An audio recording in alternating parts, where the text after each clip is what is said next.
Well then, right. Okay, so this is kind of action support and how that kind of works. Colonel got the word to me back in March that the cops had told the folks that were sleeping out for the city hall that the sleeping platforms were being declared illegal. So he says, I'm going to go down there and I'm going to challenge that and I'm going to get arrested. So I was standing by, I was on the scene in the Portland City Hall log as a person on the scene when he was arrested there that March, middle of the cold, not quite freezing night, but anyhow, it was in the low 30s. And so anyhow, I was there and I sat in on the trial and I had the gas of going out with everybody else when the fire alarm went off and the entire courthouse had to be vacated right in the middle of his trial in August. And so some of this stuff was just fun, just to be part of. Well, the other night, when the storm was coming in, he came down and he says, I'm going to build a shelter and I'm going to challenge that and I'm going to go to jail. That was what he told me. And if he's willing to get arrested, I'm willing to, participate. So the concept was to put something where we could be out of the weather while we're doing our petition, which is, we're doing a statement under Article 1, Section 8, our free expression, and the medium is the message. Hey, it's cold and rainy, and we need to have a shelter, so we're going to do that. So what are materials? He says, well, I've got this tarp. And I said, okay, do we have some rope? Yeah, we have some rope. Somebody have a knife? Okay, yeah, we have a knife, so we cut the rope. We've got a tarp. So what else have you got? He said, well, I've got these fiberglass tent poles. I'm like, no problem, we're done. He says, no, but you can't use them. Because he's going to redesign the Vigil temple there, and that's what he had those for. So he and I go back 20 odd years, and they've been odd. He visited me in prison when I was in the penitentiary on my pot bus because he was down in Salem. So we know each other. He was my landlord in the mid-90s. I didn't know that. Yeah. So anyhow, we know how to get along and not get along, and we know how to put up with each other's crap because that's what friends do. So. Okay, I'm supposed to facilitate. Okay, we're gonna do this shelter thing. I have some engineering stuff, so I decided that what we would do is we'd use all our stuff. So we had the total MacGyver, from the TV show. We had a total MacGyver up and make this thing work. Well, we look around. What do we got? Well, we've got this 15-foot or so long round dowel rod that was the banner holder for the Global Noise Solidarity. Oh, that's Portland, what you guys Oregon. used. That's what we got. So we had that. I gotta look for the footage, like you said. See if we have it. We had 99's bicycle that somehow ended That's up. That's our bicycle. It belongs to Neil. I don't know whose bicycle it was. It's but our community bicycle given to us to use by Neil. Okay, but we refer to that on that moment as 99's bicycle, right? Because he was the one we had to get it. Can we use this bike? Whose bike is this? Definitely in charge. So that's why we called it 99's bicycle. Okay, so the idea was to use all our stuff, not touch the city tree, even with our shelter, and not touch any of the news boxes or lamp posts or trees or anything to fasten our stuff. So we had to gravity secure it, and we had to suspend it all with our stuff. So what we did was we cantilevered the pole from the ground up over the bike, where we lashed it to the bike frame right by the bike seat, and that pole angled up, so the front of the pole was probably about 9 feet up, and we had to kind of massage the tree branches to make sure that it wasn't touching the tree. And then we put the tarp over it, and we secured the tarp with some weights that we had that were these metal discs that had a place we could loop something on. And then we had the box, the green box, which was a bike trailer, and we had Colonel's bike trailer, and that held the tarp on one side. It went up over the middle of the tarp, over the dowel at this angle that we had established, and then down the other side where it was supported by weights. And we had 6 to 8 people, I wasn't counting at the moment, sitting inside around that in a little circle, and we had a coffee pot on the stove, and the coffee was percolating when the squad car pulled up, and the cop looks out the window and gets his flashlight out and confirms that indeed he can see coffee percolating inside our structure. So, they kind of go off like a firecracker because this is exactly what's not supposed to be happening. And so he gets out. He said, "This is a shelter," and I'm kind of like, 99 and Colonel and a bunch of other folks were over at the Justice Center, so the guy who said he was going to be arrested wasn't even on the scene when the cops came up and said, "This is going to go, or you're going to go I know to what's going to jail." happen next. So, because Colonel just told us. So they came back as I got on the scooter and I went down there and I was amazed that they had all, on whatever mission they were on, were crossing the street in my direction. So I didn't have to round them up. They were already in the process of coming back, and I'm kind of like, "Hey, your ride's here." They're like, "What? The cops are over here." And so, long story short, the police had to come out of their squad cars and stand in the rain while we had a discussion that hopefully we have on 99's filming of it, but certainly the police were recording. And then we ended up with 5 squad cars on this block. And they were telling us that it was a structure, and Colonel, who had already been found not guilty and participated in the analysis at the trial, as I did, we heard all the legal arguments, and that's why he was found not guilty. So that's the people that we're talking as, and the cops are like, "No, you can't do this." And those were the cops in March, right? That's what their attitude was, and the court found them not to have been correct. So as the people that have already participated in a successful story, we're telling them, we don't believe that what we're doing is against the law. Right. We're petitioning our government. That we're telling City Hall. The operating thing here to me is that it's so similar to the night after the camp was disbanded and we were still in, right here between the Portland building and City Hall.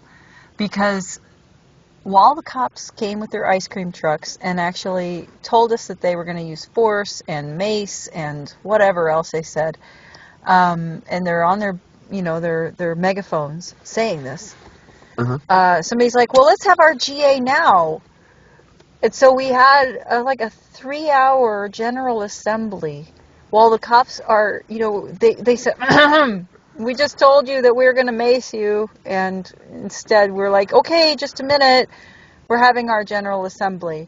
And they actually didn't seem to know what to do about that, and we kept, going through these, how GAs can be long and drawn out. Should we ratify it with the word "a" or "the"? And then, all these, That's exactly what it was. It was, this, and what was really funny is we were talking about whether or not it was really wise to be in this sniper hole, or whether we could just go somewhere and talk about it, say, out in the open, like Pioneer Square, which is what I was hoping for.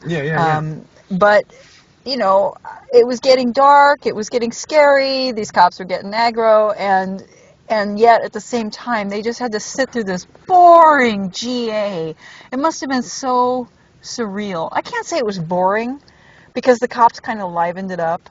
And next time GA is extremely boring, I suppose we could invite them, but that was... Well, they're there already. So you just don't necessarily know who they are. Yeah, exactly. But that's kind of what you guys did. Colonel's like, "Okay, but I have to ask my people," and then goes over and talks, and like, we'll go talk to them again. And he goes and talks, and the cop's like, "We're not here to have you have a meeting about it. We're here to have you take it down." Yeah, well, what the thing was is it really we at that point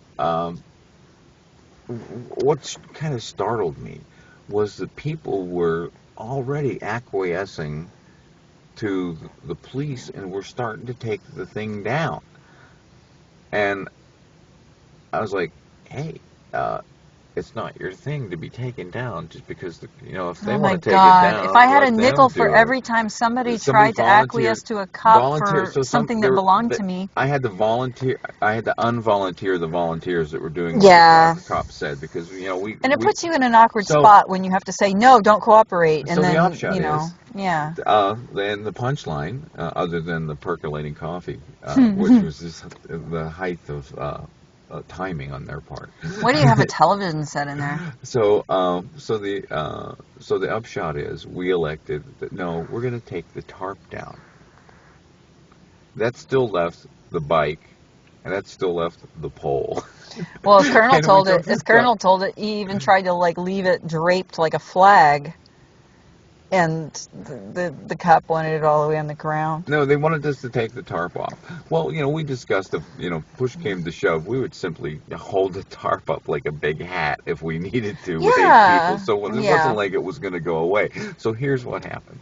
5 cop cars are out here. We're telling them we're protected under the law. We believe that what we're doing is right. Moses, of course, saying, what do you think the structure is? Because, under the construction of the law, my shoes are defined as a structure because he sat through the trial. That's the legal analysis in Oregon that he already went through. So it sounds absurd to a cop who's standing out in the rain talking to somebody, and they're saying, well, what do you think his structure is? According to his shoe, which sounds pretty absurd. Right, but and, that and was let one me of the let me things explain that for the we viewers, talked the about viewers, at the trial. that Was at the the sleeping trial, platform. at the sleeping platform, which I am on one tonight. The reason that Colonel won is because structure is not defined, and so you have to go to the context of the law and the dictionary definition, and what they came up with was like a building. That's the context. So it's not like your shoe, because City Hall has been trying to tell us that a structure is anything that holds anything, and they especially don't like it if it holds a person. But anything that holds anything and keeps it propped up or whatever would be your shoe. So but what's really interesting to me, Barry, is I don't think anybody's really picked up on this. I keep saying it. The sidewalk ordinance actually outside the pedestrian use zone allows structures. So this part of the sidewalk. And people are allowed to sleep, and that's what when Yeah, but did you know it allows structures? Structures are allowed on the sidewalk if it's outside the pedestrian use zone. Of course.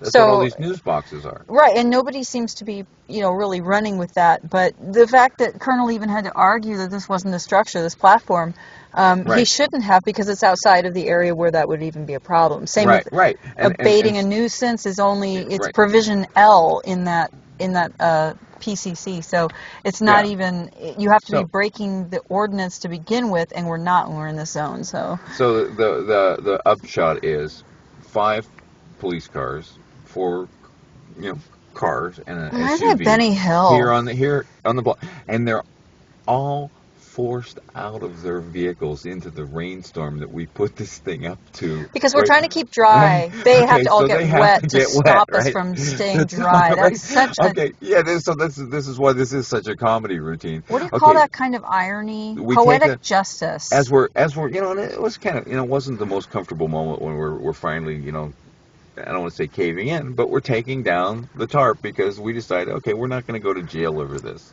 Right. Okay. So we get to pick our battles. He was waiting for the morning. So what we did was we took the tarp down, and the only thing that upset me, other than the volunteer that preceded us, was and not knowing how to do it because he didn't know the thing that he was taking apart. So anyhow, the point is the coffee pot got spilled on the ground, and I'm like, oh no, the coffee got spilled. And they're like, don't worry, the pot that we were perking is in the thermos already. This was a new pot that somebody was in the process of starting again. And so it was really not coffee that was finished. And so my being upset over crying over spilt milk, it was spilt coffee that wasn't that big of a deal. Right, it was too weak. Then I get my coffee, and before I'm done with this coffee, ladies and gentlemen. Before I'm done drinking my cup of coffee, it stopped raining. Good.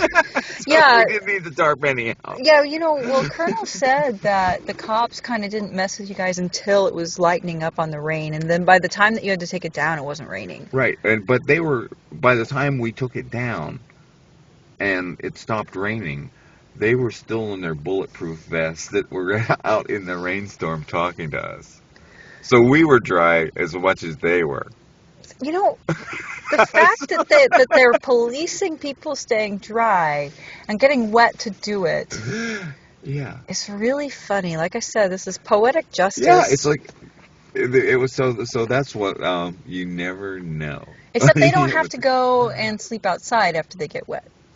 Yeah, but I did it, and I'm still here. Yeah, but in the winter, once you get wet, you're screwed. Yeah, we have to be. Well, that's the whole point of this, isn't it?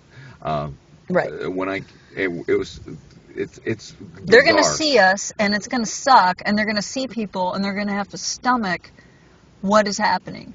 Because other people are having it happen all over the city. Oh. And I really like the fact that, you know, because, I don't know, I'm kind of looking forward. Last winter, I got freaked out, Barry. Did you? Before I got afraid of rain. Before I forget, our miracle dream product is that we really know what to do. Is Grifflawn, and it's a UV inhibited greenhouse fabric, and they use it on construction sites because it doesn't blow apart and it's strong. Is that the black? No, it's so he has these fence posts. I mean, not what am I saying? Tent posts that he's got, the fiberglass tent posts that he had to build his structure. So he builds this dome, and he says to me, "Hey, do you know where to get some Grifflawn?" Is that what's on there now? Wait, let me. So sorry. So I say to him, This better not be illegal. I say to him, I don't know where to buy Grifflawn, but I know where there is some Grifflawn. There's someone next Adventure. And I said, maybe you can get some of that.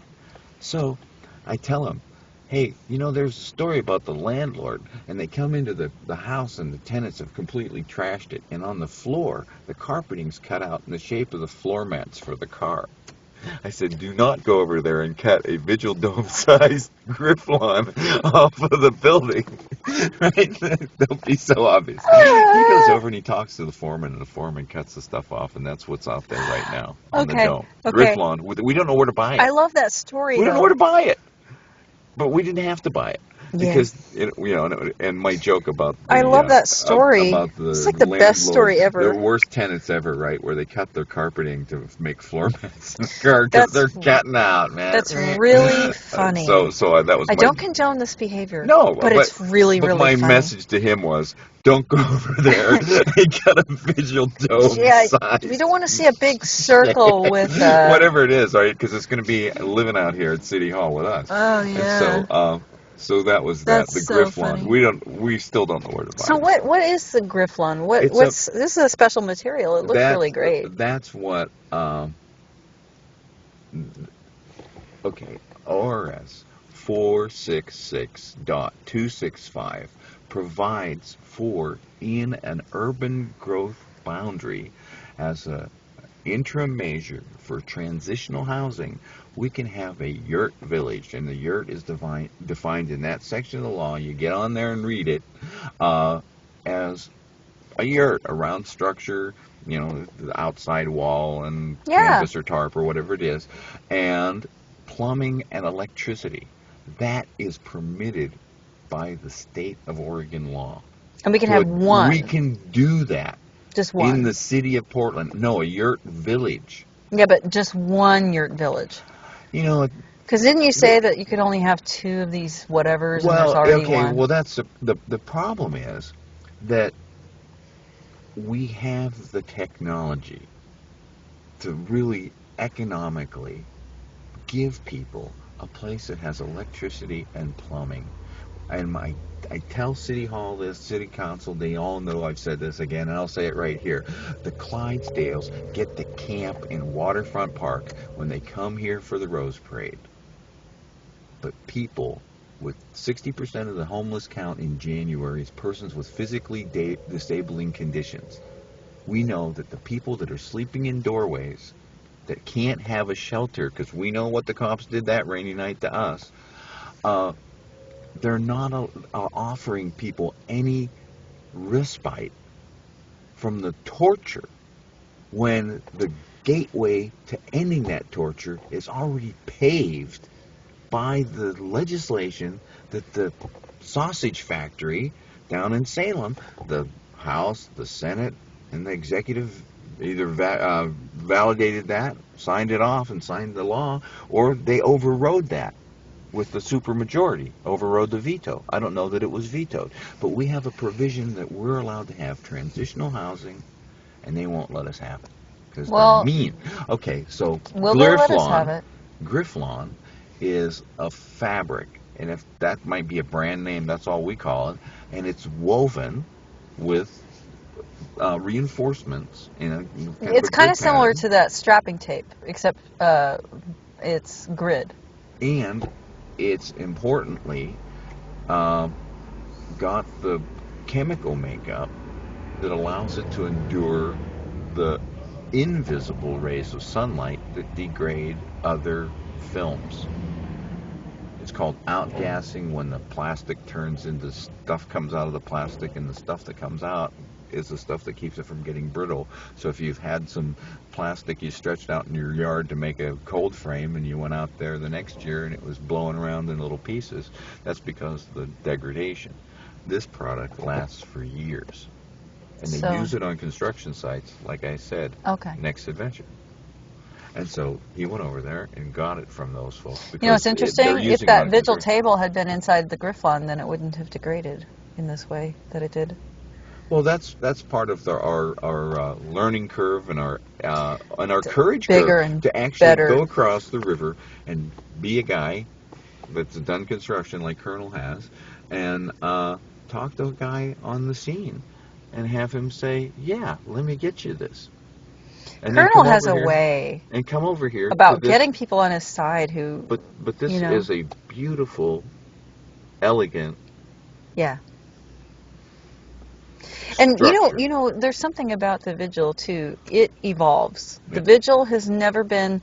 It was getting stuck because it was a form that was very certain, whereas in the past, the Vigil has wandered back and forth across City Hall in 2 locations. It has morphed to different tables, You different know, domes. And now it's morphed again into this dome, and on, there's an entirely different set of objects than there had been a month ago, and the month before, and the month before. can I tell you about the 2 locations? We set up over here. The first time I came was I got the wind that he did it, and he came out here. I think it was maybe Friday at 4:20 on December 1st, and I came by on Sunday, and he said, "Yeah, I'm just wondering who's going to do graveyard shift." And so I stood by and made sure that graveyard shift happened, and there were people that came, and This and was there, back when we and actually sat at the Vigil 24/7 and tried to keep the candle lit the whole time. and to make it be there and guarded and be vigilant. Because we didn't have any kind of acceptance in writing. Right. It was kind of like we had to be there or they would just tear it down. And Yeah. funny thing is that the city, like always, the city, in trying to be passive aggressive, actually ended up institutionalizing our right to be there for all to see, because they said you can only be on this area, and actually hired people to make a landscape diagram devoted to tell us where we could and couldn't be. And, that's where Troy Rule number 8 is, no climbing City Hall, which cracks me up. Anyway, Yeah. all of that was this passive-aggressive attempt to slam us. But what they did is they etched in stone all the places we could have this vigil. And there's quite a lot of space there. And I'm not Yeah. even sure that it says only 1 vigil per customer, because I believe that they've actually carved out a huge swath of area on both sides that we could actually put stuff up. Well, here, let me give you the update on 2 things. One is the then, and one is the now. When I first came and did whatever stints I pulled at the Vigil here in December. In your orange pants. Oh yeah. We'll never forget. So when I was doing that, the pressure was they want us to move over there. And so when the move over there happened, the over here got caught in a wind gust and got moved over there. And we just let it go where the wind took it. We didn't take it there. A wind gust blew the Vigil structure across from where we had it to where the wind took it. So we didn't do it. The wind did it. Right. But it happened to be moving it to where they wanted it to be. So that's a little But it's bit been of, back and that's a little forth. bit of magic. But anyhow, the other thing was the square box that was out here ended up Oh, let on me this ask. side of This this guy's sign. named Ben, right? Yeah. Let's ask Ben if he wants his phone. Okay, but Hold let on. me wrap this up. It only Wait. takes- Hey, Ben, I got your phone. Oh, Is that Ben? yeah. Okay. Oh, say okay. So anyhow, Let's get it out for him. on this side of the on the 5-minute sign where Ben just got up, right where he's at was the card table with the plastic frame, you know, the wood frame with plastic on it, and we decided. Now open the door for him. Yeah. Hand that to him. No, he's coming back. The Okay. next morning. Don't look too close. That was still there, and we decided, thanks to the Epic Times self selecting to move their box down at the end of the block by the USA Today box, we decided that we could consolidate the row of newspaper boxes by moving the Willamette Week up a couple, because it wasn't chained to anything, up a couple spaces and fill up and make a solid line of newspaper boxes instead of the gap that the removal of the Epic Times made. And since the Willamette Week was on the end of that row, we moved the former Vigil structure down there to become an information booth. Then we got the Hi, Fuzzit. Agenda for the coordinating committee to end homelessness, and we put that in there. And we got brochures from the various agencies, and we had those in there. And then the next day, the police decided that that wasn't an information booth and took it. Mm-hmm. And so After removing some of our information, which was that purple book that showed all of the codes that they were using. They took it out. We still have that. Yeah. But that's the But I information. mean, they had to remove the information in order to tell us that it wasn't an information booth. And we're permitted to have a table as long as somebody's there staffing it. And we were. And DJ was there. Right. And the other angle is the box. Somebody kept coming by and tagging with a zip tie and putting a tag on them. You'll maybe get one of those to show your viewers. But the tag says, "This bicycle appears to be abandoned. If it's here for more than 72 hours, blah, blah, this, blah, blah, that." Well, the two things about that is, one, it wasn't abandoned. It was a bike trailer, so we'll say that that's close enough that they're considering that a bicycle. But when we built the structure with the pole that was the former banner holder for the march, when we did that, one of the things that we secured it with was the green box. So we moved it down there for that, and when the police said take all the stuff apart, we moved it back up there, and it was certainly not there for 72 hours. And we were present when the guy comes along and zip ties on this tag that says, "This bicycle appears to be abandoned." And right, they did that as opposed to the repeatedly. bicycle over there that has been there for 2 months. Right. So here's where they've really stepped in it big time. Any of these news boxes here are under the same provision because the use of the public space has to be content neutral. So if you want to have the Epic Times or you want to have the not Epic Times, you can have both of those, and if they want to regulate one, they have to regulate the other. It has to be, all the things have to be content neutral. So likewise, right, I heard you say this too. So not to double up, but the idea that you can't selectively decide that this paper isn't legitimate and this one is. Right, it's or not this the state's person, right? And so what irks me is a person who goes from the other side of Burnside up 4th Avenue and makes my rounds, whatever it is that where I'm traversing through the day, I will see. Oh, say goodbye to Fuzzit. Bye, Fuzzit.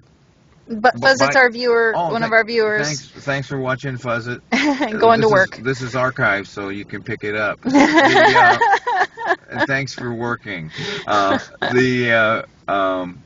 the point is that when I come up here, I can see dozens or maybe even scores of people that are sleeping in doorways of businesses that are closed for the evening, doorways of businesses that are abandoned. I mean, they're currently like they're for lease, and so people be there. But anyhow, the upshot is, as I come here, I see people that are seeking shelter, making their own improvised devices to get through the weather conditions. And then I come up here about 3 blocks away, and there's a bunch of folks sitting in chairs waiting for Apple Store or something to open up so they can get their new product. And then one of the provisions of the sidewalk obstruction ordinance, the sidewalk management ordinance, is that doesn't count if you're waiting in line for something to open up. So the folks down there are down there with blankets and chairs, structures. And they're in the pedestrian use. Can we wait for City Hall to open?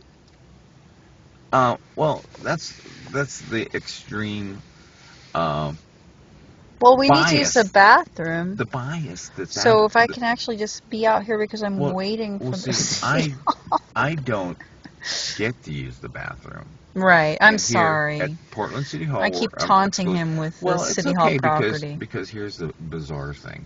I did read the trespass exclusion notice after I got out of custody because it was in my pants pocket when I dressed out in the clothes that I had on that morning. In the pants pocket was the trespass exclusion that everybody, including myself, was trying to find. What the heck does this thing say? I want to see what happened. Lucky for me, when I was in the Justice Center jail and I didn't get any treatment for my neuropathic pain condition, that my neurologist said it would be a matter of hours or days before I had intractable neuropathic pain. Lucky for me, I have coping mechanisms. The day before I bailed out, I walked 60 stories, up 7 steps to the landing, up 7 more steps to the second tier. That's 1 up. That down. I did 60 of those in a row. And that helps? I can generate endorphins because they weren't giving me medical treatment. So had I read the absolute fabrication that's in that trespass exclusion, that would have sickened me. So it was kind of a mixed bag. One, I didn't get it. But in that, of course, it says, I have 5 days from the issuance of the hearing. Well, I was in here on the 28th, the day that they issued the exclusion. So I was violating it because they issued it that day. So that day I was in there using the telephone. And I'd actually called my... but you didn't know when you went into City Hall to talk. Here's what happened. I am a client of the Multnomah County Health Department West Side Clinic. And because of the nature of my disability, I have a communications information specialist. That gal got laid off. So I kind of got my own private sector. Somebody stepped up to play that role. So I call my communications information specialist, somebody that knows not to have me sickened by an emotional shock and knows how to buffer the impact on my neuropathic pain condition, which is the tortures of the damned, and is second only to cancer pain in its difficulty to manage. It's a whole new disease on a molecular basis, and that's what my neurologist, who operated the brain lab and taught OHSU's neurology classes, that's what he said down here at the courthouse. So I know of what he speaks. It's not anything I can really afford to mess around with. But here I am sidetracked into that. So the issue is the trespass exclusion provides for a hearing if I request it within 5 days. Well, I didn't get out until 28 days after, so that wasn't, oh my gosh, we can't give you a hearing, you didn't ask for it in 5 days. Well, the other thing is, the places I'm excluded from are certainly not narrowly tailored to affect the compelling government interest. I'm excluded from the Portland building.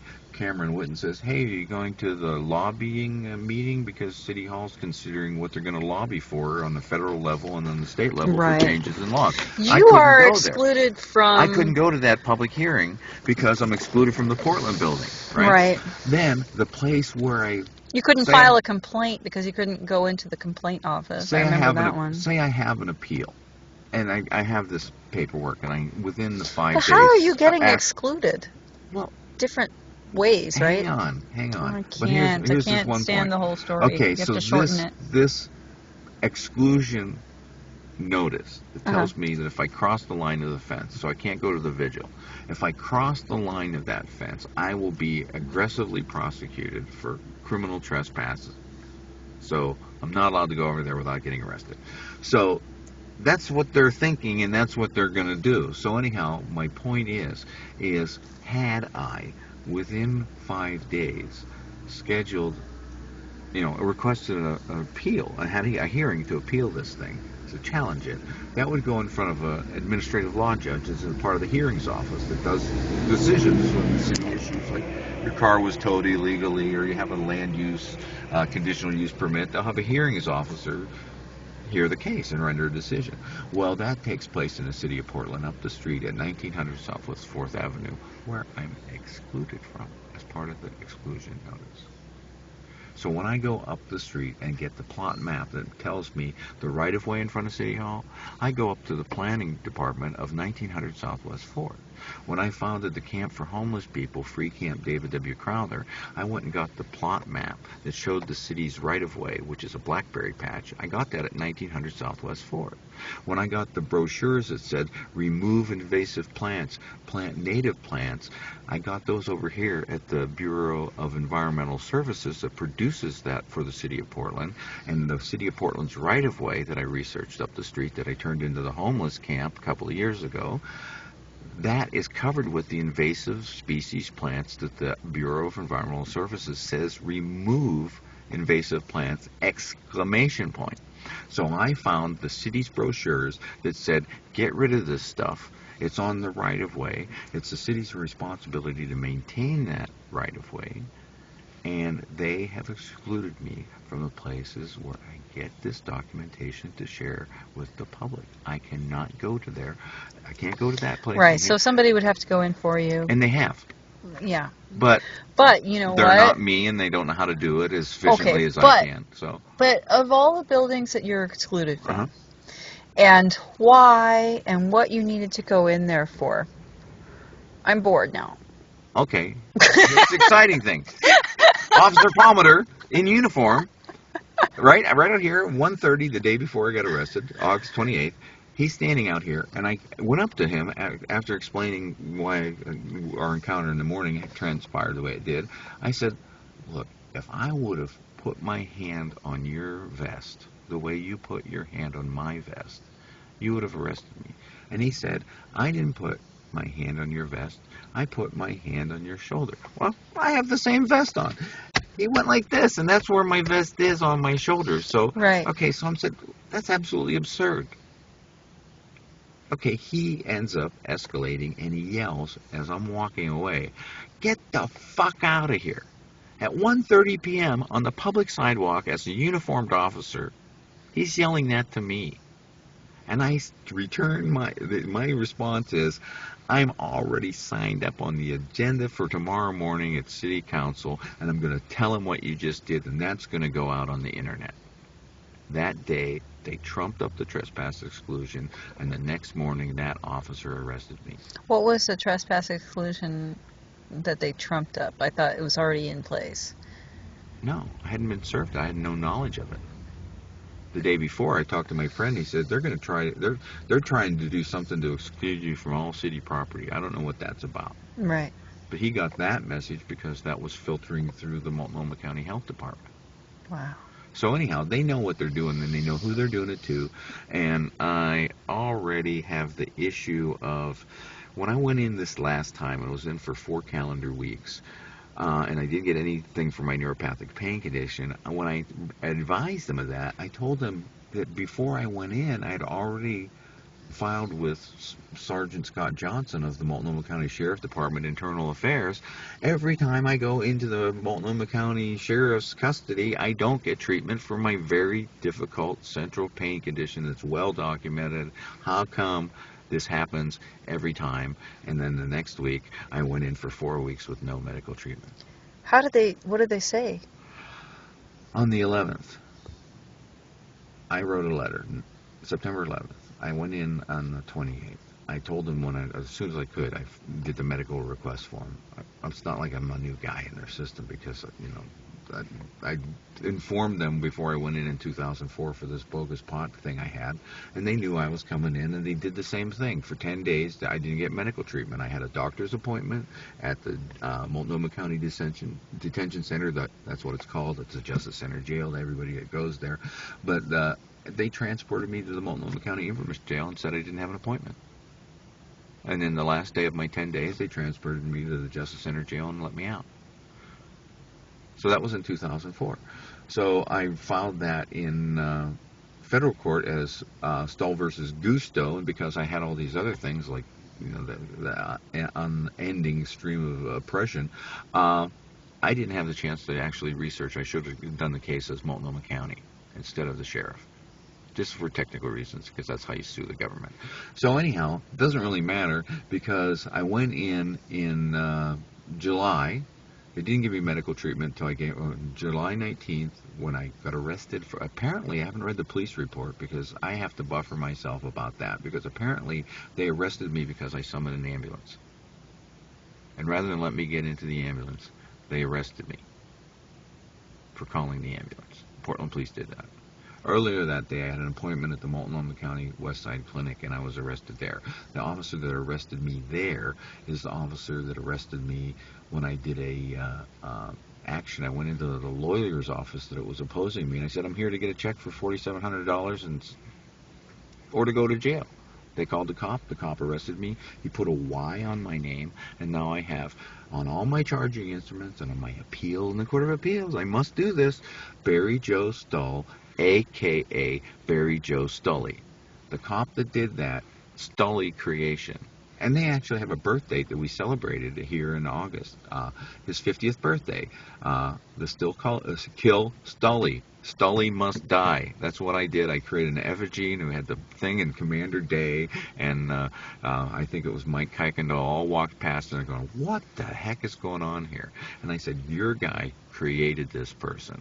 You created this AKA. You created the birthday of August 13th, 1962. My birthday is September 24th, 1958. They completely made up that character. And when you read my paperwork, Barry Joe Stoll, a.k.a. Barry Joe Stoley, it's like I did that.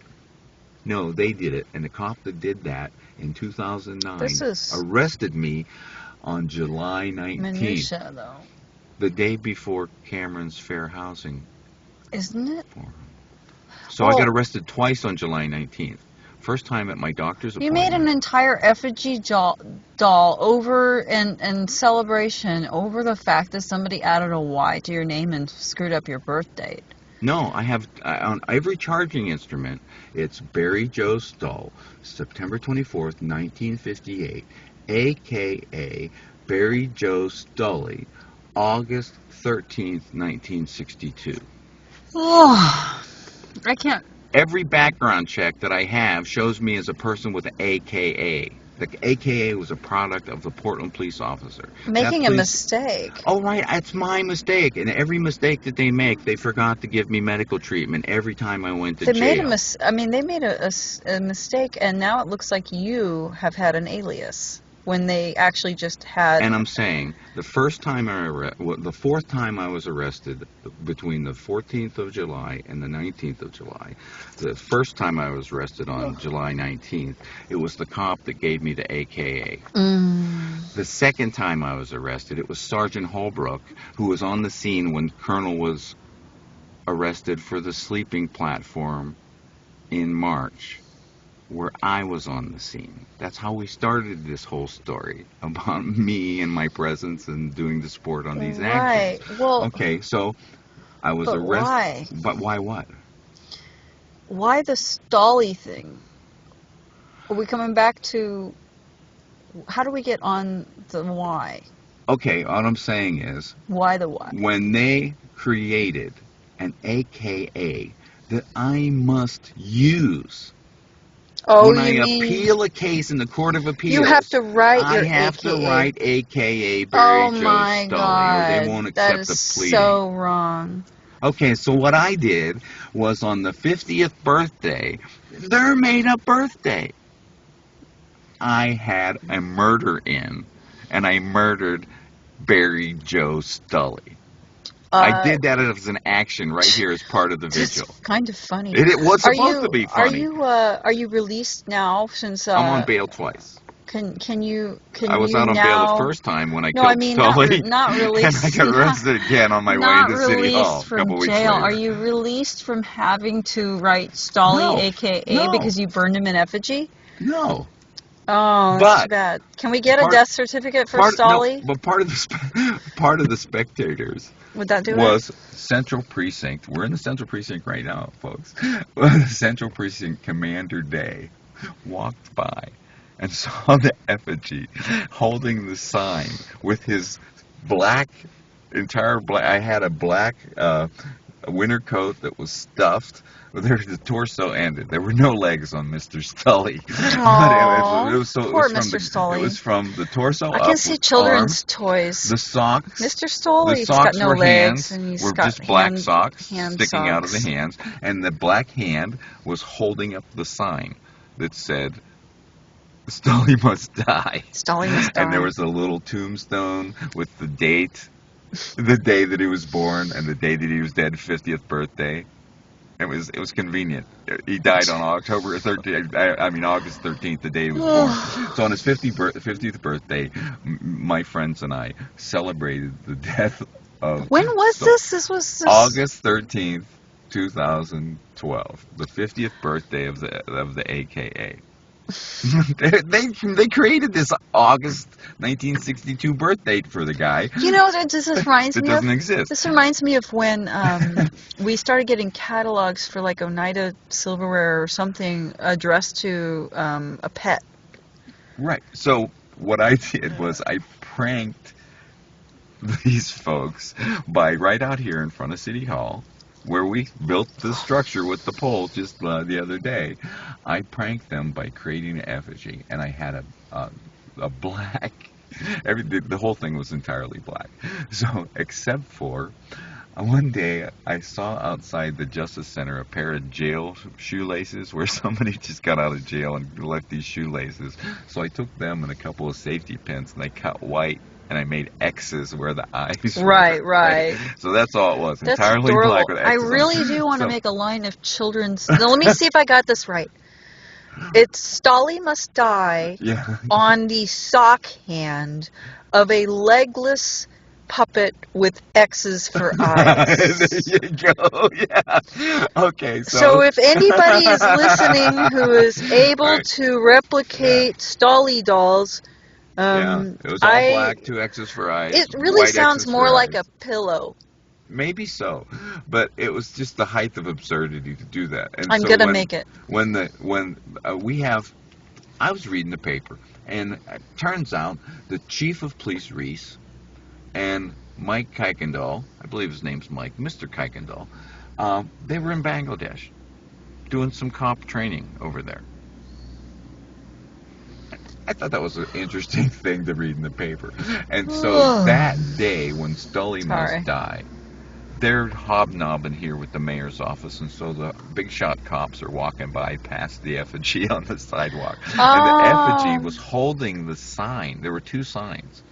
One was "Kill Stolly," and the other one was Stolly must die, and then tombstone, and on the tombstone it said "Good to be dead." The 50-year. It was so economical. The birthday and the death day were exactly the same. Right. You know how easy it is to get a stonecutter to make a tombstone when you can use the same letters and numbers over again. You get a special. so anyhow, there's a special. That's what the irony. That was like, look how stupid this all is.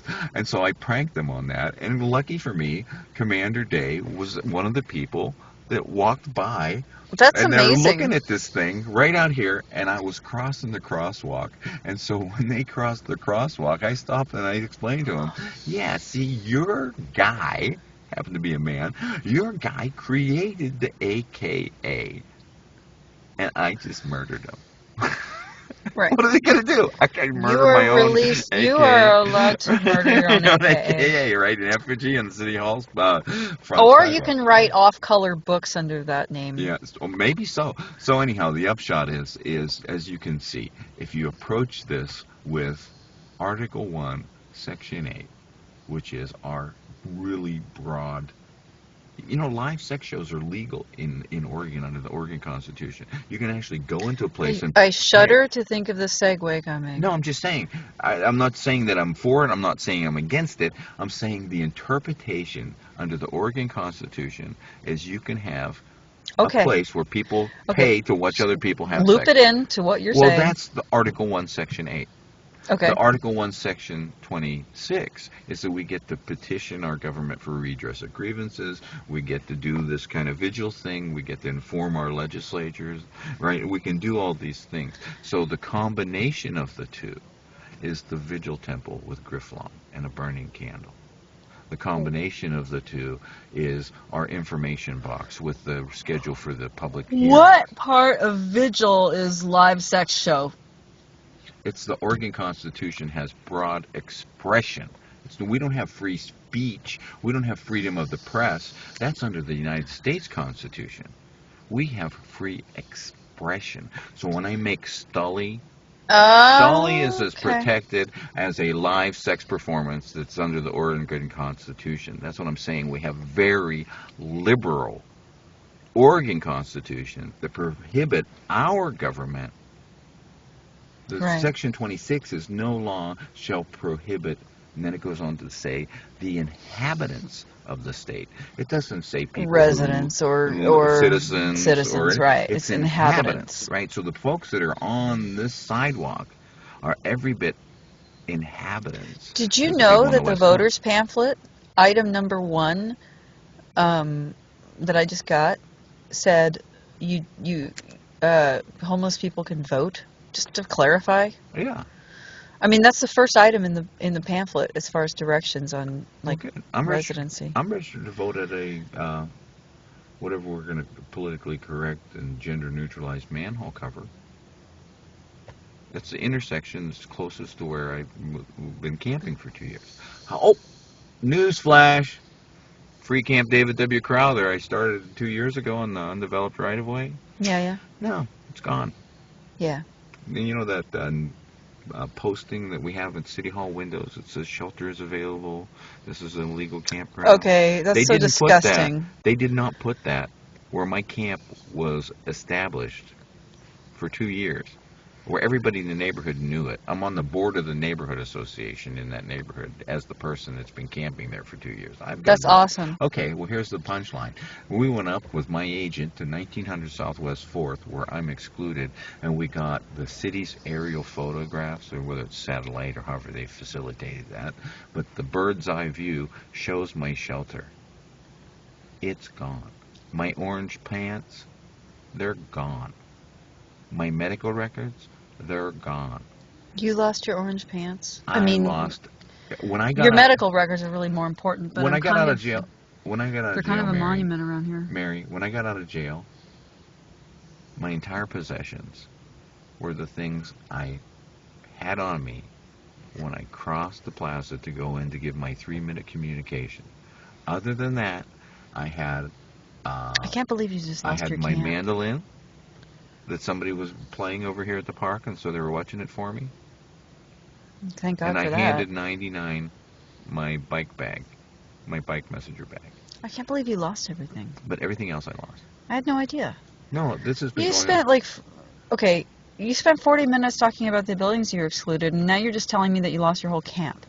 No. I lost my Library of Congress research when my apartment was cleared illegally in 2006. I know. Okay, so this is not, You're used to this? No. I wouldn't think so. It. No, of course not. Am I used to it? No. But, look, I was arrested 2011, August, October. Each time of jailing. August, October, November, December. Then again this year, February. Everything from that, every one of those arrests, every one of going to get my personal property from the property room when they opened after the weekend, right? So whatever the dates might have been. Okay, August, October, November, December, February, the sole product was a $50 fine. I was found guilty of pulling the red handle on the stop max as I hit the boarding woman passenger, propelled from behind by the sheriff deputy transit cop, whose charges, other than that, didn't stick in court. So there I was, arrested. August, October, November, December, February. Not guilty. I have neuropathy from handcuffs. You were arrested I'm a 5 times, not musician. guilty? Huh?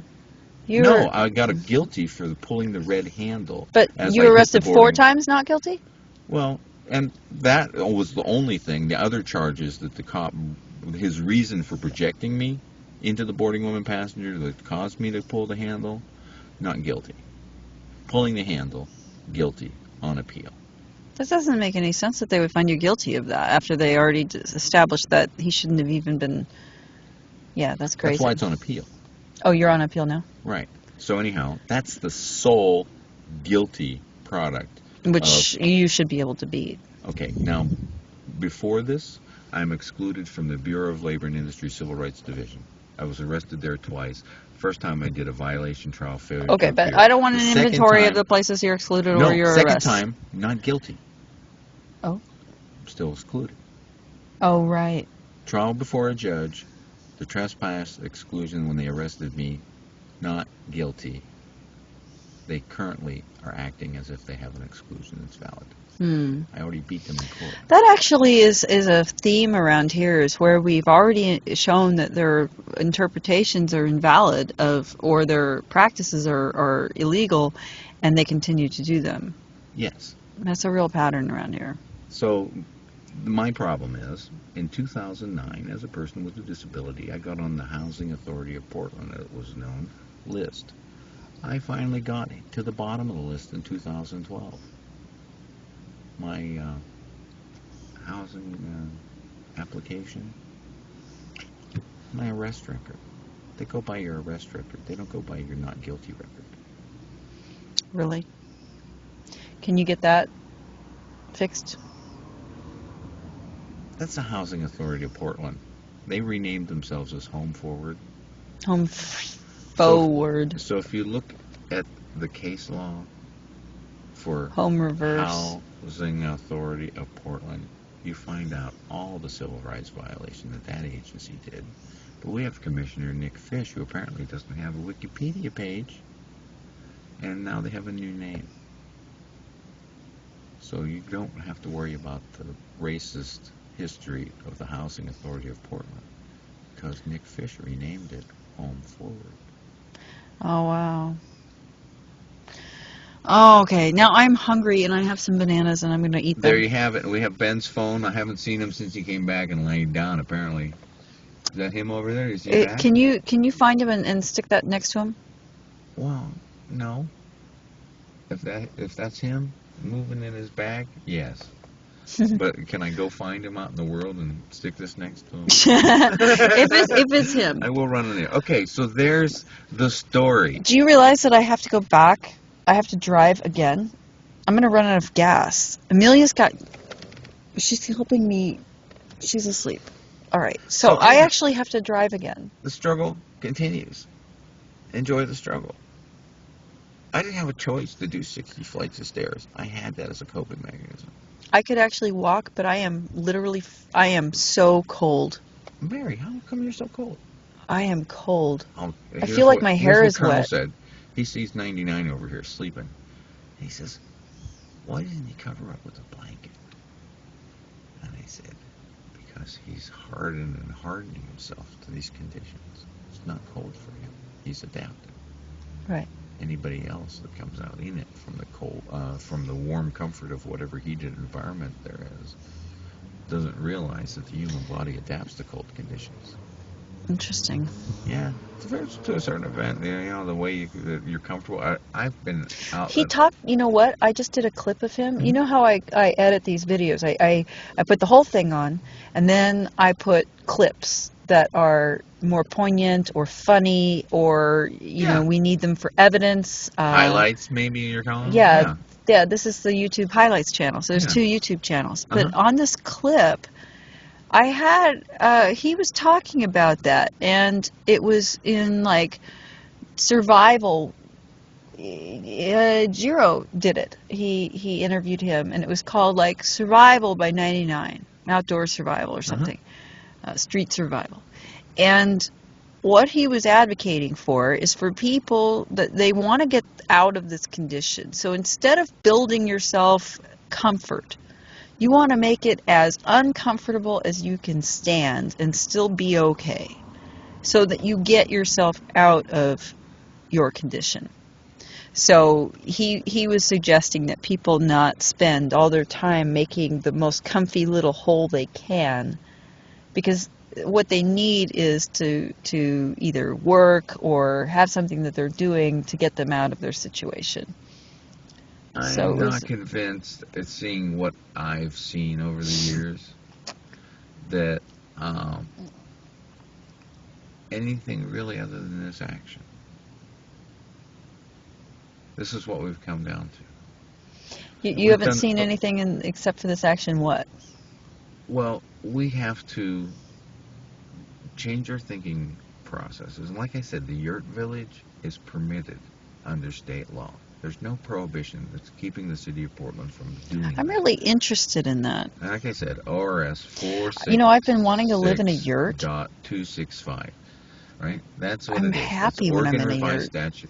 Now, the other thing is Oregon Revised Statute 203.077, and that's the section that says, hey, my camp with my pants and every other thing I had, that's got to be posted when they 24-hour notice, and there's got to be my opportunity to claim my property.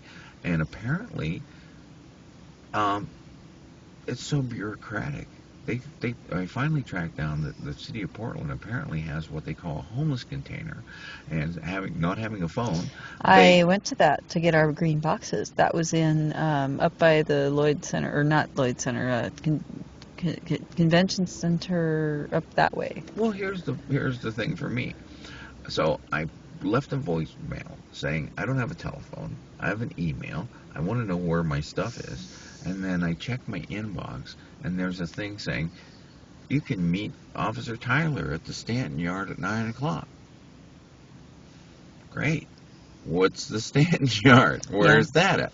Okay, I didn't check the email, and then I get a second, Officer Tyler waited for you for 30 minutes at your appointment. I never confirmed my appointment. Right.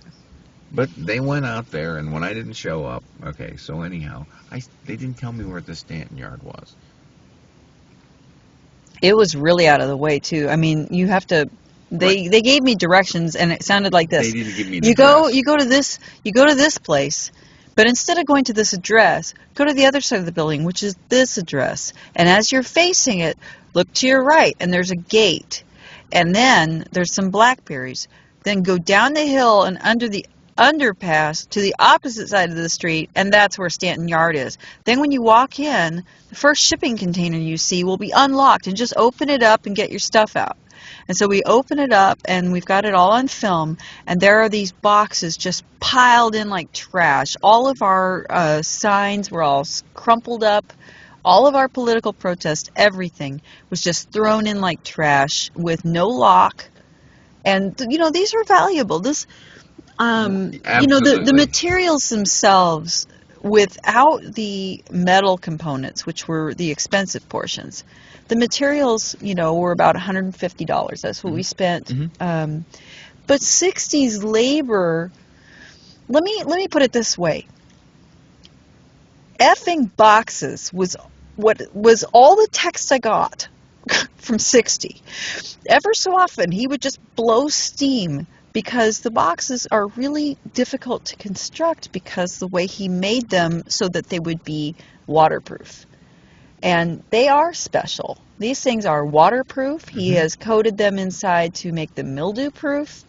In one case, there was a drawer that we could lock so that we could keep, the butane and the propane and everything separately, because he realized that we would be digging around in this really, tall box. Yeah. It was very, very thoughtful. And so these boxes, when they threw them in like trash, they were throwing something really important to me to be throwing in like trash. All of our First Amendment, all of these things about redressing our grievance, and also we had been feeding people and giving them blankets and tarps. all these carts were this humanitarian mission. That's not what they were designed for. That's not what they were commissioned for by us. Right. It just what a product happened that came out of the environment. And as it happened, it turned into a really beautiful thing. Right. Right now, they're being repurposed yet again. And the repurpose is a thorn in the side of this illegal activity government, where they took our last cart, and now they're going to find that this morning they're going to wake up and say, "What's this? I'm sorry, I know that you illegally seized the first one, so we had to put another one here." Right. But they're holding that property because they said we had to know the serial number. The serial number on a handmade, unique trailer that we would have to have a serial number or he wouldn't give it back. He's being a total child. Steve Cohen. And who's Steve Cohen? PBOT. Portland Bureau of Transportation. That's who sawed that lock and took our trailer off that bike.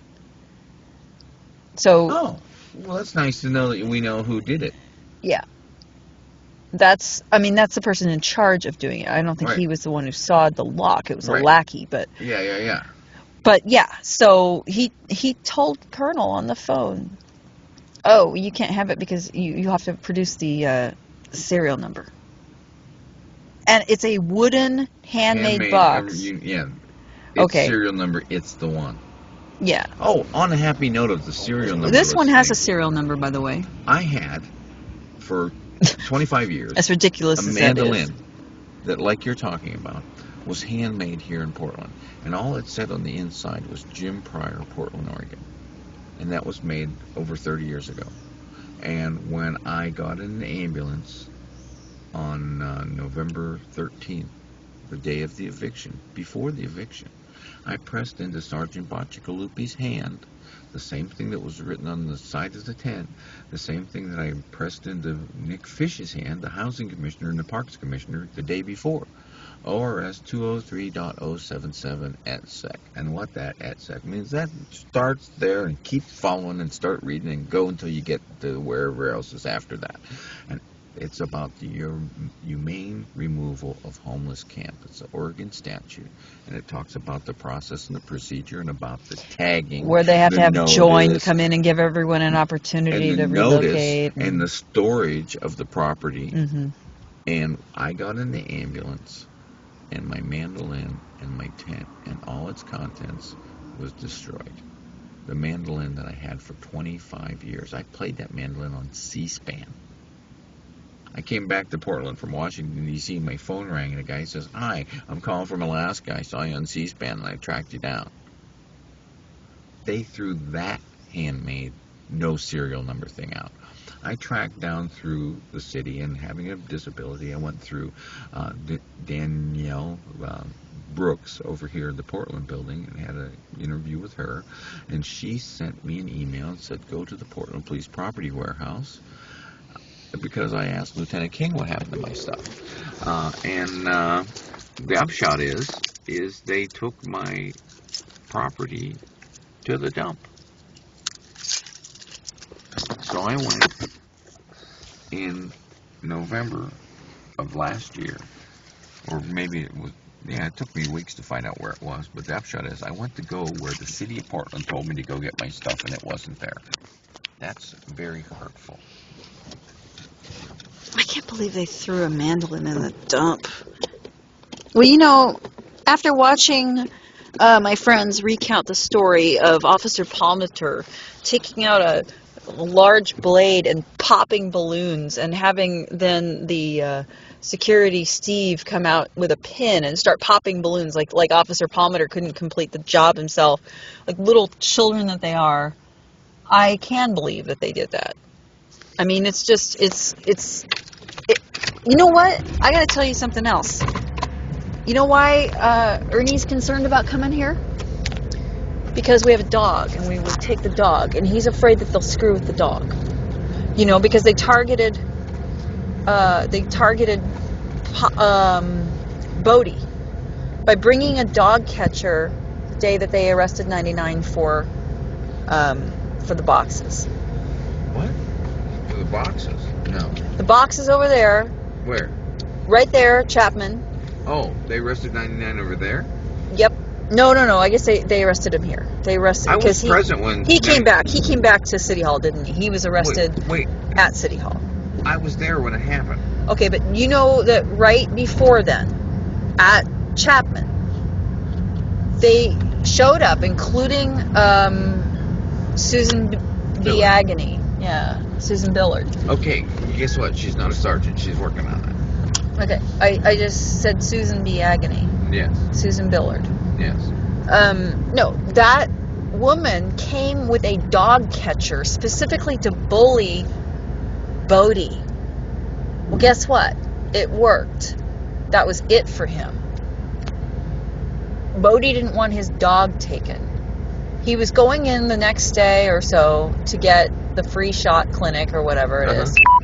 And I don't know if something happened where he couldn't do it, but maybe he just felt like they were just going to freak out and do it anyway. But they went after him because he was serving in a sort of leadership capacity. He was part of the nuts and bolts of the operation. Yeah. And so they went after him by bringing along a dog catcher to harass him. And so I don't blame Ernie for thinking that maybe our dog isn't safe. If we were to bring our dog down here, that they might mess with him.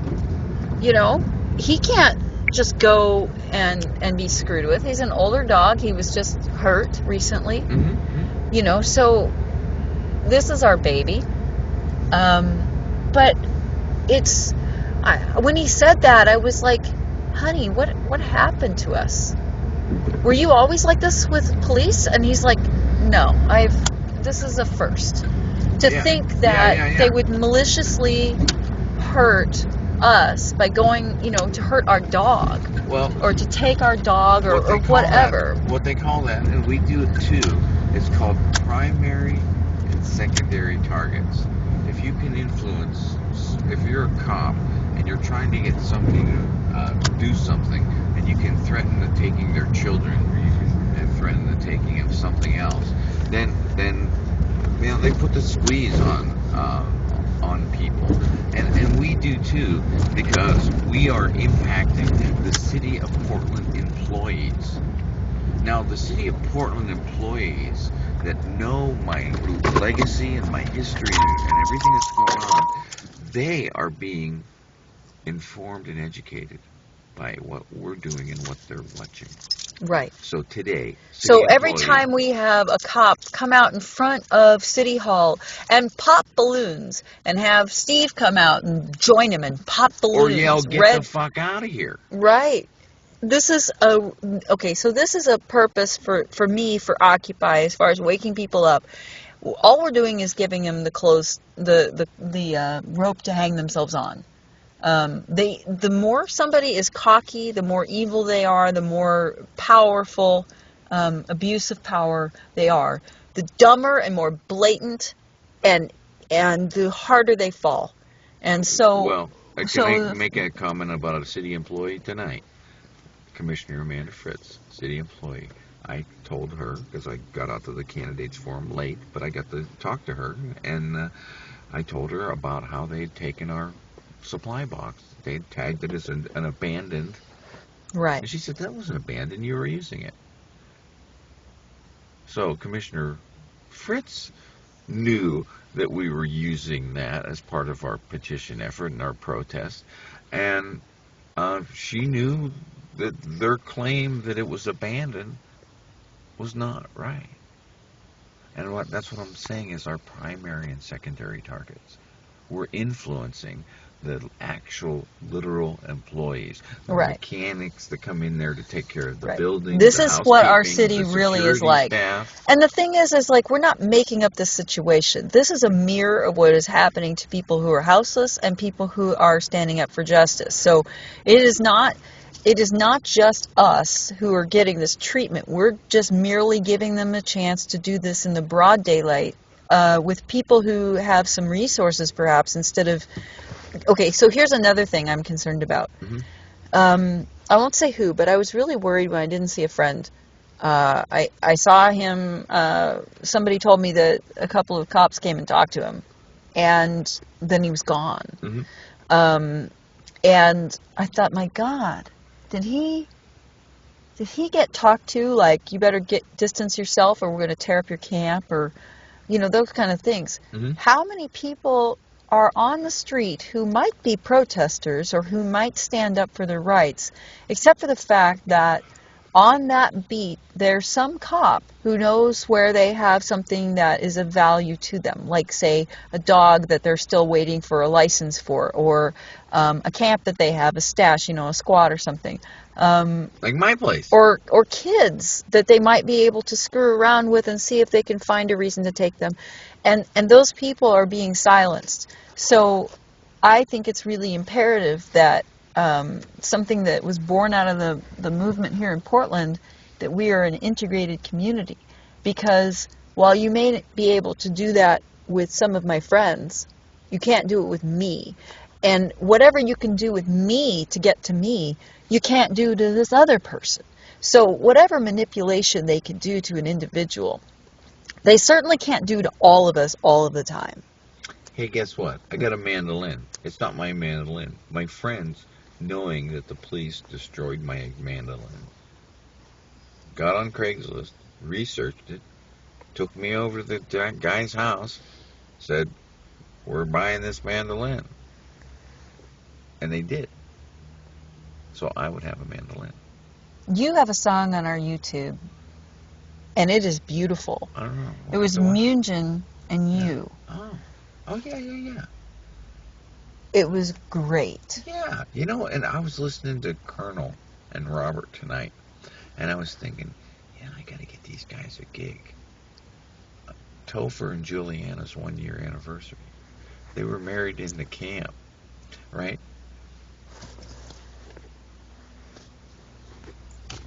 Okay.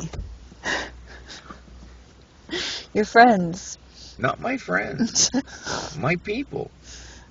My friend is the guy today. I watched him stick his finger in some food. And the gal who had set the food out, I told her about that. And she says, oh, that's gross. And I said, you think we should throw it out? And another gal who was there that wanted to eat it because it was pesto, she says, no, that's okay. Because she was willing to eat it after the guy's finger had been in it, because she's kind of hard pressed, and for her that's not such a big deal.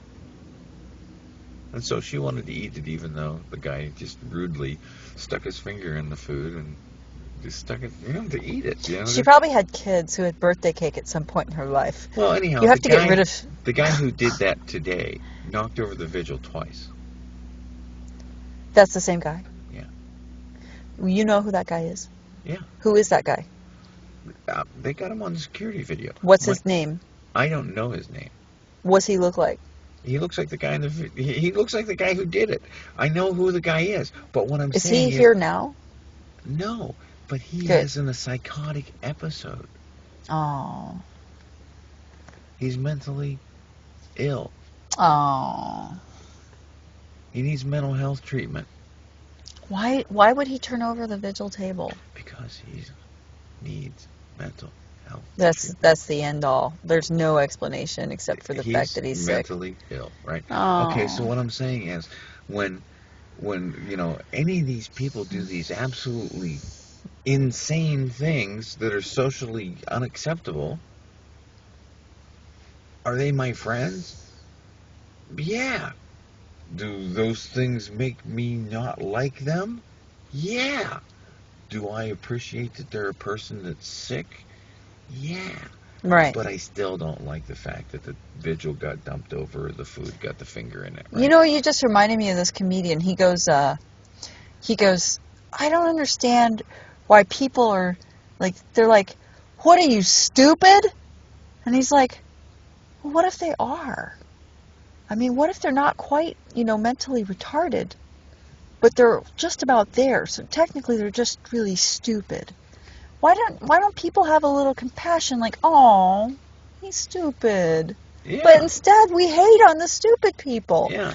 That doesn't make sense. At what point do you have to cross a certain line before you can be treated before with you're respect. treated nicely, and Well, that made me laugh. Well, on that note, one of our free expression in Oregon was the Portland Cacophony Society, and one of the actions that they did, it was an April Fool's Day. They I went know to Pioneer Annie Courthouse. loves those people. They went to Pioneer Courthouse Square, and they had a protest. Fools against April Fool's Day, because it was disparaging to fools. Yeah. Annie from Cebu likes them. Yeah, so She's a trip. I love that woman so much. I can't even contain it in my heart right now. You know, Teresa Mitchell is her, well, I don't know how it happened, but they are the only same-sex married couple in Oregon. Are you serious?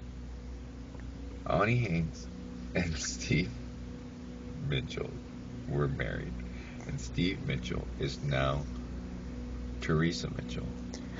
Oh, and they didn't They're invalidate they're their... still married. They didn't invalidate their How could they? wedding. Oh, my God. How could they? That's so fabulous. The issue is, I'm going to get this wrong, but I'm going to try DES as a pharmaceutical that Okay. Teresa Mitchell now was. And is this private or is this public? He's a Cebu news reporter. He's talked about these issues, but what happens is So as Teresa is Teresa talking about this openly in public? Yes, because that's Okay. the whole issue. Is that the pharmaceutical drug causes the condition where literally there's a woman trapped inside a man's body, Interesting. and that's what they're talking about. The pharmaceutical that his mother was given, just like we had thalidomide, you know. Yeah, right. Dalamide or whatever. Yeah. Yeah. So anyhow, that's the wacky world we live in. Wow. So when we talk about some things, we get some things to talk about. Yeah. But, no, that's fantastic but they're though. both great people. They're married and that they're. Teresa drives a TriMet bus. No, that's interesting. I know that there's a lot of people who are very sympathetic to some of the TriMet workers' plight. I have to go, so say goodbye to Barry. Barry, wave at the nice people. Hi, this is Barry Joe Stahl. You can watch me on AKA YouTube. Stolly. Yeah, AKA Stolly. I'm going to make that pillow. The If last- anybody wants to make that pillow, you can bring it down to City Hall. Please make it care of either Stolly or Mary. Oh, and I have 6 criminal trials pending, but the earliest possible would be Monday, the week of Thanksgiving. Right. He tried to make a smattering of dates so that you could RSVP easily, because we want you to be able to attend. Okay, you guys. Yeah. Which date is your next one? No, the earliest that I could possibly have a trial on the July, and August arrests would be no sooner than November 19th as a trial date. Okay, so we will have plenty of time to get ourselves together for your trial, and And yeah. And the issue is really there's two things about that. Is if I have a consolidated trial, everybody will see that this whole thing that happened in a week, it was just a Persecution. unending, sleep deprivation because of being in jail and being arrested and all this other stuff, taking my medical marijuana twice during the week, which is my best treatment option, and then subjecting me to this string of emotionally troubling police responses, right? So anyhow, the one thing is, should a jury hear that all at once, or will they be prejudiced, and should they hear each of them individually? Only the future will tell what strategies. What do you want? You know what I want? Do you want them to be together or separate? Here's what I want. As a person that's been arrested so many times and been found not guilty so many times, and I want a modeling on a friend of mine And as horrid as this sounds, I'm going to say it. She was raped by her stepfather at 5 years old, and that abuse continued until she was raped by that same stepfather at 12 years old, and she stomped him really hard in the penis, and that never happened again. So I'm hoping that after all this series of 11 arrests in a year, that they are slammed so bad by the public that they just back off and stop taking me to jail once a month. Yeah. They need to be spanked. Well, you know, really the hard. Department of Justice might take care of that in a big way for all of Portlanders who are being harassed by police. Well, the irony of that is I was on the phone with Amanda Marshall at the United States Attorney's Office, Civil Rights Division, telling her what happened the week before I was arrested 5 times in July. And listening to that conversation was my escort, Harry Jackson, at Portland City Hall.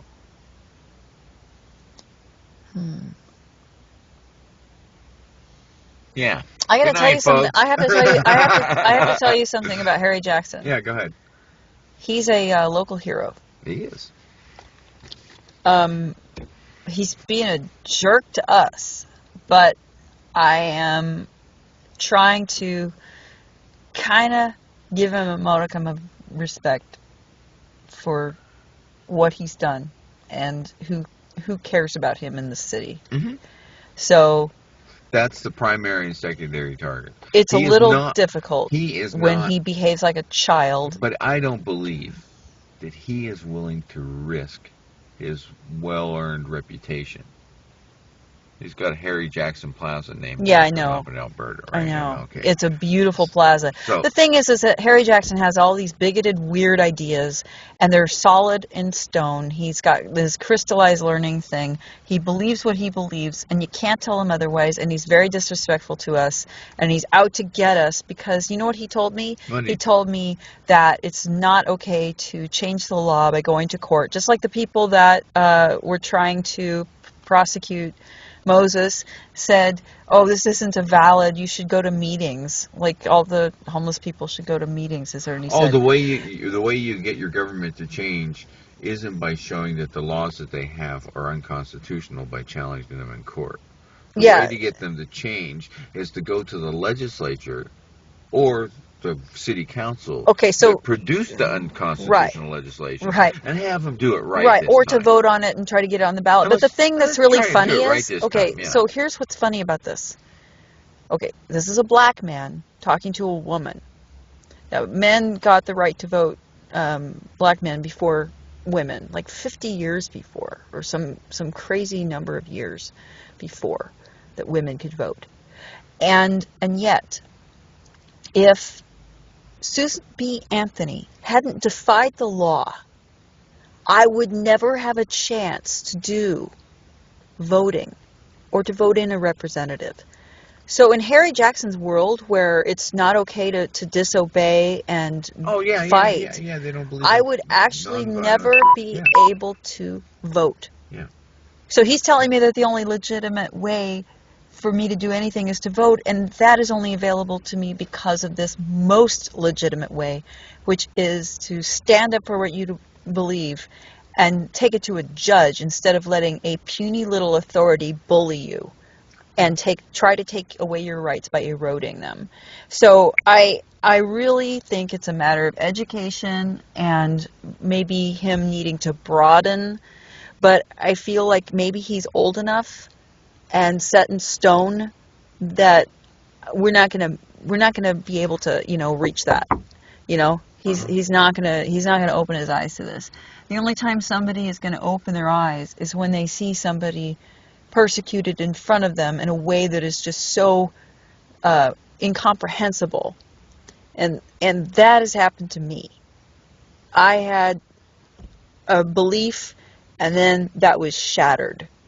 And, I can name the days when that happened, about what I thought about police. Mm-hmm. And now it's so that because I am at a protest, peacefully demonstrating by sleeping, so that I was in solidarity with people who were houseless and trying to, walk a day in the shoes, even though it's nothing the same, because I know I can go home. But just to be in some solidarity here, and to protest this treatment, that my husband and I are afraid that we would have our dog possibly harmed by a venomous, petty police officer. Yeah. How far we've fallen in our feeling that cops were there for justice or for To protect peace. Well, Yeah. I mean, I know a lot of people never had that. I guess that's my privilege in how I grew up, that I had that Mr. Rogers' Neighborhood belief about police officers. That, well, just briefly, I learned because of one of the corrections deputies that Warren Cook retired from the Multnomah County Sheriff's Office in the year 2000. I had him as an instructor, where he was an instructor for Portland Community College, and then when I was a student there in 1996, I took the electives which were offered as part of the Criminal Justice Certificate program, and I had him for the police class and the corrections class. And he was a sheriff, so he's kind of a cop, and he was at one point the commander of the Multnomah County Inverness Jail. And with 30 years experience with the Multnomah County Sheriff, he started both of those classes with, we don't have a justice system, we have an injustice system. If you need to know any more, there's a book, The Rich Get Richer and the Poor Get Prison. And that's what I was taught by my instructor at Portland Community College, who had 30 years experience with the Multnomah County Sheriff's Office. We do not have a justice system, we have an injustice system. The rich get richer and the poor get prison. So knowing that, if that's the way it is, I don't have to take all this illegal stuff, and the disappearance of my property, the disappearance of my civil rights and my disability. I cannot book a lecture series on any of the things that my training and experience qualifies me to do, because I can't book anything, because I've got now 6 criminal trials. Right. You can't. Even if I'm found you can't not guilty, go to New like Jersey. all the other, I remember. like all these other arrests. There's a court date, and if I don't show up, I get a failure to appear. Right. So, but it's interesting that you had that presented to you that way, and say that again, because I'm gonna end the video on that. What did he say? Okay. He said there's not a justice system. Warren Cook, who had 30 years at the Multnomah County Sheriff's Office as an employee, and he was at one point the commander of the Inverness Jail, and I had him as a Portland Community College instructor in the Criminal Justice Certificate program, and I took 2 classes as electives, police and corrections. And one was about police forces, and the other one was about jail forces or prison, jail people. So anyhow, he started his classes by this, and I was actually shocked when he did it the second class. He said the same thing. We do not have a justice system. We have an injustice system, and if you need to know more about that, there's a book, The Rich Get Richer and the Poor Get Prison. Wow. Okay, you guys, I'm going to sign out. This has been a very long and mostly for our own entertainment, but we appreciate you being here. And we will archive it to YouTube, and there's a couple of points out here I think that are really cool. I'm going to pull them to our little highlights channel. Please go, if you're not already on there, to vigiltv.com and check out, and we have a Twitter, we have a donations link, we have suggestions for things that you can send to the Vigil, even if you are not even in this state. We have a way for you to help keep the people out here safe, warm, dry, or even, to kick in for some candles or something like that. So if you want to help the Vigil, we would welcome that. What else do we have on that website besides our videos and our contact info and that? I guess that's about it. It's pretty succinct. Twitter. So anyway, we'll take care of you guys. Thanks for joining us.